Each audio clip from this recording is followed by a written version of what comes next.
ዳጣ የደረጀ ልጅ እንደሆነች አረጋገጠች። ክፍሏ ውስጥ ካሜራ በማስቀመጥ እሷም ሰላምን እያወራቻት እያለ እናቴ እጅግ በጣም ተጨንቀናል፣ አባቴም በጣም ተጨንቋል፣ አክስቴ እቤቱን እያተራመሰች ነው ያለችው፣ ስለኔና ስለ አባቴም ያለውን ነገር አውቃለች።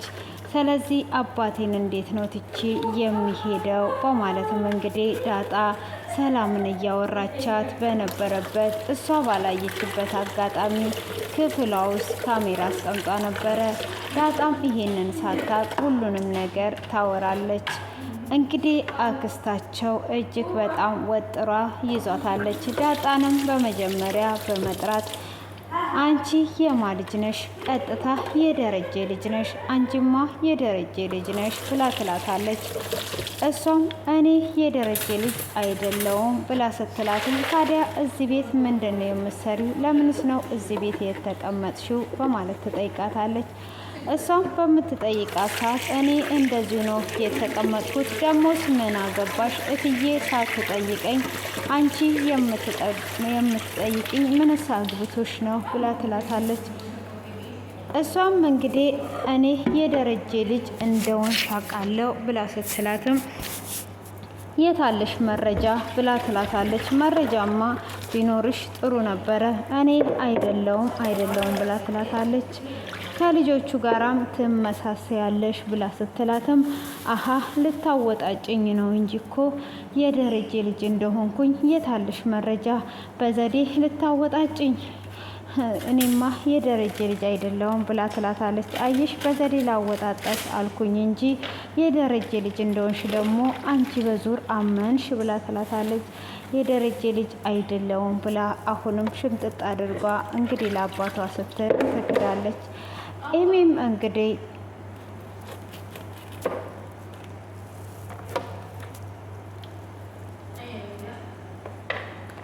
ከናታን ጋራ ውጪ ላይ ነበሩ። ናታንንም እንግዲህ እያወራችው እሷም እስቲ አንድ ጊዜ ሳመኝ ብላ ትለዋለች። ይሄ የማይሆን ነገር ነው ብሎ ሲላትም ምን ነው ዳጣን ፈርተ ነው ወይ? ዳጣን ለምንድን ነው እንደዚህ የምትፈራት? ለዳጣ ከምታስበው ለኔ 1% እንኳን ብታስብልኝ ምን አለበት? በማለትም ትጠይቀዋለች። እሱም እኔ አስብልሻለሁ ግን እዚህ አይነት ነገር ውስጥ መግባት የለብሽም በማለትም እንግዲህ እያጫወታትና እየመከራት ወደ ቤት ይመጣሉ። እቤትም ከመጡ በኋላ እንግዲህ እሺ ሳመኝና ልሂድ ብላ ስትለውም አይ በፍጹም ብሎ ይላታል። ዳጣ በዚህን ሰዓት ተደብቃ እያየቻቸው ነበር። ሆኖም ኤሚ ዛሬ በስንት ጊዜ በጣም ደስ አለኝ፣ አመሰግናለሁ በማለትም እንግዲህ ጥላው ትሄድ ነበረ። ሆኖም እንግዲህ ዳጣ ታይና እጅግ ታዝናለች። ናታን ኤሚን የሚያፈቅራት መስሏታል። አሁን በቃ ኤሚን ያፈቅራታል፣ እነሱ አንድ ላይ ናቸው በድብቅ እያለች እንግዲህ ታዝናለች። እሱም እንግዲህ ገዜ ጋር ትሄድና ምን ሆነሻል ዛሬ ደግሞ ከፍቶሻል ብሎ ይላታል። እሷም አንድ ነገር ላማክር ነው ብላ ትለዋለች። ምንድን ነው እሱ በማለትም ስትጠይቀው ስለ ናታን ትነግረውና ናታን ኤሚን ያፈቅራታል አይደል ብሎ ሲላትም ናታን ኤሚን አያፈቅራትም፣ እኔ እንደሚመስለኝ ኤሚን ምንም አያፈቅራትም፣ በድብቅ እኮ እየተገናኙ ነው ናታንና እሷ ብላ ትለዋለች። ስለዚህ ፍቅራቸው የጦዘ ነው ማለት ነው ብላ ስትል ማለት ብሎ ሲልም አይ እኔ በመካከላቸው እየገባው እየረበሽኳቸው ነው እንጂ ናታንም ኤሚን ይወዳታል፣ ስለዚህ እኔ ከነሱ መካከል መውጣት አለብኝ ብላ ትላለች። እሷም የምታውቀው ነገር አለ ወይ ብላ ስትጠይቀውም አይ እኔ ግን እንደዚህ እንደምረዳ ኤሚ ናታንን ትወደዋለች፣ እናንተን ሁለታችሁን ስታይ ፊቷ ይቀላል በማለትም ይናገራታል። ኤሚ በቃ ለኔ ብላ ነው እንጂ ኤሚ ትወደዋለች፣ እኔ ግን እራስ ወዳጅ ነኝ ወይ በማለትም ትጠይቀዋለች። አይ እራስ ወዳጅማ አይደለሽም በማለት ሲመልስላትም አይ እራስ ወዳጅ ነኝ፣ እሷ እንደዚህ እየወደደችው ለኔ ብላ ተወች፣ እኔ ነኝ ለእሷ መተው ያለብኝ በማለትም ትናገራለች። አንቺ ራስሽ የሆነ ሰው ወደሽ ልትጂ ከሆነ ነው እንጂ እሱ ኤሚን አይደለም የሚወደው አንቺን ነው የሚያፈቅረው። ደግሞም አንድ ላይ ትኖራላችሁ በማለት ይነግራታል። አይመስለኝም ከናታንና እሷ ማታም ሲያወሩ ተደብቀው አንድ ላይ ነበሩ። ኤሚ ከተቀየረች ሰዓት ጀምሮ ናታን እየወደዳት መጥቷል፣ እንደ መጀመሪያ አይደለም በማለትም ትለዋለች። ታገሺ፣ እኛ ወንዶች ወረተኞች አይደለንም እንደ ሴቶች አለ። እንደ ሴቶች አለ። ሴቶች ወረተኞች ነን እንዴ? በፍጹም አይደለንም። እንደውም ወንዶች ናቸው ወረተኞች፣ ጀርባን የሚሰጡ ወሬኞች እያልን እንነግራቸዋለን። እኔ ሴቶች ፍቅር ከያዛቸው ወደ ኋላ የማይሉ ጀግና እንደሆኑ እንጂ የማቀው ወረተኞች እንደሆኑ አላቅምና፣ እንግዲህ ወንዶችዬ አይዟችሁ፣ እንደዚህ ወረተኛ አትሁኑ። ሴቶች ማለት በቃል የማይገለጹ ጀግናዎች፣ ምንም አይነት ነገር የማያደራድራቸው፣ በፍቅር ቀልድ የማያውቁ ናቸው። ወንዶች ግን በዚህ ጋም በዛ ጋም ያፈቅራሉ፣ በሁለት በኩል ስለት ያላቸው እንደሆኑ እናውቃለን። ሆኖም እንግዲህ እንደዛ እያላት ያንተና ለዛሽ ስማቷ ነው እንዴ? ቆይ ለዛሽ ነው ለዘዘኝ እንግዲህ በቃ የቤት ቅመሟ ለቤተሰቦቿ ጀግናዋ እንበላት። በቃ ምን አጨናነቀን እና የኔና የሷ ነገርማ ለዝዞ ቀረ ብሎ ይላታል።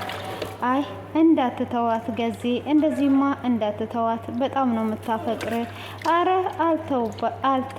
አልተዋትም። የጀርባ መጅረግ ነው መጅረግ ማለት ግን እሱ ያለው ነገር ከፍት ላይ የሚጣበቀው ነው። ግን መጅረግ ማለት አቃተኝ። መጅረግ ነው ያለው። ምንድነው ቋንቋ አታችሁ ነው እንዴ? በትክክለኛ በአማርኛ አታወሩ እንዴ? ሹሃደ ችክን ሹሃደ ችክን ሹሃደ ታዲያ እነሱም ቋንቋ እንዳጡ ነገር አንዴ መጅር፣ አንዴ ቁንጫ፣ አንዴ በረሮ፣ አንዴ ቅማል እያሉ የሚተርቱት ስንት የሚተረትበት እያለ የሚጣበቅ ብቻ መጅረግ ነው እንዴ? የሚጣበቀው መጅረግ ነው እንዴ? ደግሞ ቆይና ተደጋገምሽው፣ ሲደጋገም ስለችኝ በቃኝ ምናምን ብላችሁ ኮሜንት ላይ የምትጽፉ ልጆች ደህና ናችሁ? የኔን ድምፅ ራሱ እኮ በስለት አታገኙትም። ድንገት ነው የሚገጥማችሁ እኮ ውዶችዬ። ለዚህ ሼር አድርጉ፣ እንደውም ሌሎቹም ያልሰሙ እንዲሰሙ ማለት ነው። እና እንደዚህ ሱስ ይዟችሁ አይደል እንዴ የምታዩት? ሹሃደ ደገምሹ በቃኝ ውዴ፣ እስከ መጨረሻ ይዋንቺ፣ ችግር የለውም። ድምፄ አይገኝም ራሱ በፍለጋ ነው እኔ ራሴ ድምፄን ያገኘሁት፣ ጠፍቶብኝ ነበረ። እሺ ውድዬ፣ እና ችግር የለውም። ዶሮ ስንት ቦታ እንደምትገነጥይ በዛው ጻፊልኝ። እንደዛ ብለሽ የጻፍሽው ኮሜንት ዶሮ ስንት ቦታ ነው የሚገነጠለው? ለወንድ ልጅ የሚሰጠው ምንድን ነው የሚባለው? ያንን ከመጻፍሽ በፊት ምናልባት ባል ስታገቢ ለሴት የሚሰጠውን ለወንድ እንዳሰጪ እሱን እንድትጠነቅቂ ለማለት ያህል ነውና እንግዲህ ገዚን እንደዛ ትለዋለች። ጠበቅ አድርገ ያዛ ስትለው መጅረግ ነው በቃ እንትን ጥላ ነው መሆንባት ቢል ይሻላል እኮ እኔ ምን አጨናነቀኝ መጅረግ ላይ ይላታል ማለት ነው። እንግዲህ ገዚም እንደማይተዋት ይነግራታል እንደሚዘልቁ። እንግዲህ አክስትየው ዝም አላለችም። ሳሎን ላይ ቁጭ ብለው እያወሩ እያለ እንግዲህ እንትና ደግሞ ማናት የዋ ደግሞ እሷን እንደምታውቁት አትወዳትም እና እንግዲህ እሷም ደግሞ ህፃን ፊት ቁጭ ብላ የዋ ያማታል መሰለኝ ብታሳክሚያት ጥሩ ነው ብላ ትላታለች። እሷም በአይኖቿ ትናገራትና የዋን ምንም የሚያማት ነገር የለም በማለት ትመልስላታለች። እንግዲህ እሷ አቶ ደረጀና ዳጣ ነገር እያንቆሳቆሳት ነው የሚገኘው ማለት ነው። ሆኖም እንግዲህ ኤሚም አባቷና እናትየው ቁጭ ብለው ታያቸዋለች። ቁጭ ብለው ካየቻቸው በኋላ ከዛም በኋላ አባትየው እንግዲህ በሀሳብ ሄዶ ነበርና ወይኔ አባቴ እንደዚህ ሲጨነቁ እኮ መቼም እማዬ ማታ ለምንድን ነው የምትጨነቀው ደግሞ እያለች በጥያቄ እያፋጠጠችው ሊሆን ይችላል። እኔ ይሄንን ነገር እያየው መቋቋም አልችልም፣ ስለዚህ እኔም ብሸኝ ይሻለኛል፣ መሄድ አለብኝ ብላ ትላለች። እሷም እንግዲህ ያንን ነገር ስትል ትወስንና ወደ እነሱ ትሄዳለች። እነሱም ቡና እየጠጡ ነበረ።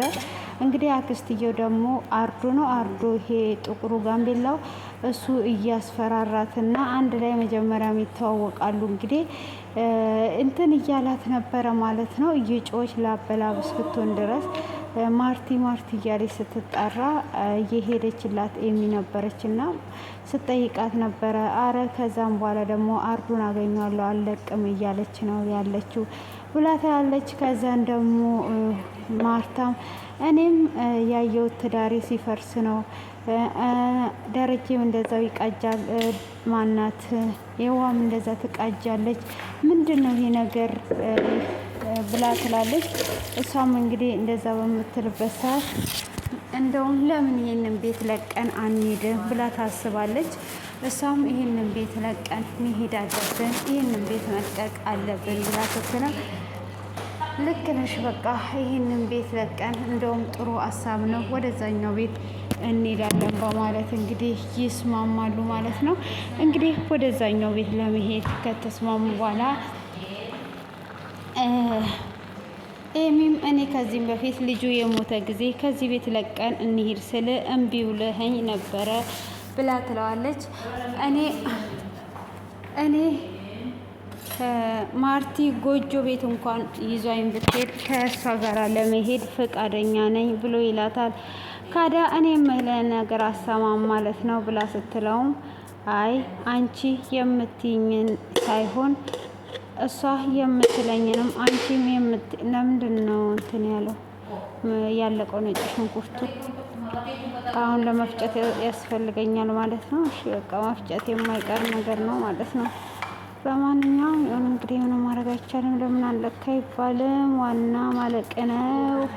ግን ማን ነው የሚልጠው? እሺ ቤተሰብ ፋሚሊዎች ሽንኩርት የመላጥ ቀን ጅጊ ጠራችኋለሁ እንዳትቀሩ ማለት ነው። እሺ ጅጊ መቼ ነው? ምን ማድረግ አለብኝ? ጅጊ ለመጥራት ምን ማዘጋጀት አለብኝ? እና ኮሜንት ላይ አስቀምጡልኝ ምን መግዛት እንዳለብኝ ምን ማዘጋጀት። ቡና ካፈላውላችሁ አይበቃም? ከዛም በቆሎ ቆላላችኋለሁ። ቡናችሁን ትጠጣላችሁ፣ ውሃ ትጠጣላችሁ፣ ከዛን ትመርቁኛላችሁ። ከዛን ከመረቃችሁን በኋላ ወደ የቤታችሁ ትሄዳላችሁ። መቼም አታድሩ ማለት እንዴ? እኔ እኮ ምን እያልኩ ነው ያለው? ትደሩ መቼም አላልኩም። እና አሁን ብሪያኔ እየተበልኩ ነው። ለነገ ነው ተብሎ የሚገርማችሁ ነገር ለነገ ነው። ለምን አትሉም? እነዳጣ እዛው ይቅሩና ለምን አትሉም? ወይኔ አንገቴን አመመኝ እኮ አንገቴ ላይ አድርጌ እያወራችሁ ነበር። እንትኑ ይሄ ስልኩ አንገቴን አሳመመኝ። ብሪያኔ ቅመም የታባቱ ሄደ። ፎቶ አንስቼ ልኬላት ገዛች አልገዛችም? ገዝታለች። ጎበዝ የኔ ቆንጆ። እና ነቀር ነው የምትሰሪው አለችኝ። እኔ ዶሮውን ካወጣው በኋላ ከዛን እኔ ደግሞ ሳስበው ነገ ምን ነኝ ሸቃሊት አልኩና ይሄንን አሁን ለነገ ቅመም አድርጌ ሳስቀምጥ ካደ እጅ ነው የሚያስቆርጥመው። እጃቸውን ራሱ በጥንቃቄ ነው መብላት ያለባቸው እንጂ ከጥንቃቄ ውጪ መብላት አይችሉም ማለት ነው። ስለዚህ በጥንቃቄ ስለሆነ እንትን የምንራመደው ቆንጆ ብሪያኒ እየሰራው ነው ማለት ነው። ከዛን እንግዲህ አሁን የቅመማ ቅመሞችን ጨመርን። ትንሽ ከሙንም እንጨምራለን። ከዛን ቅመም ያለው እንዳለ ነው የምንጨምረው። ሆዴን ደግሞ ለምንድን ነው የቆረጠኝ? ሻይ አልጠጣውም እንዴ? ወይ ሴትዮ የመጣች መሰለኝ ጥላዬን አይቼ እና ቤተሰቦች ሼር አድርጉና ጥላዬን እያየው ከምደነግጥና ከምደናበር ወደ ሀገሬ ገብቼ ዘናና ፈታ እያልኩ አብረን እንሰራለን።